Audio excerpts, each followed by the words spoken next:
Welcome to Penrose Learning, where we make understanding easy. You already have the DWG open, so go straight to the External References palette.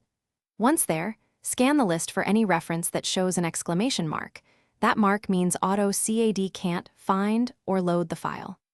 Right-click the flagged XREF and choose Reload to attempt an immediate fix, or Detach if you want to remove it. By starting here, you target the underlying reference instead of chasing symptoms elsewhere, which saves time and prevents broken links from persisting. If reload fails, you need to repair the path. Choose Attach or Edit Reference Path and browse to the correct file location. Make sure you pick Relative Path when drawing and XREF live in the same project folder, or Full Path when stored elsewhere. Once you reattach, use the Reference Manager to update nested XREFs and save the project. Doing this fixes broken links, so the exclamation mark disappears, because Autocad can now resolve and load the reference geometry. With the XREF reattached, run Audit to correct drawing errors and Purge to clear stale reference entries. Then save and close the file and reopen to confirm the exclamation is gone.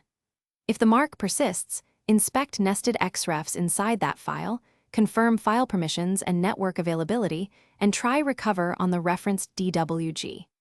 One key troubleshooting tip: if a nested XREF is missing, fix or detach that nested file first. Unresolved nested references commonly leave the exclamation visible.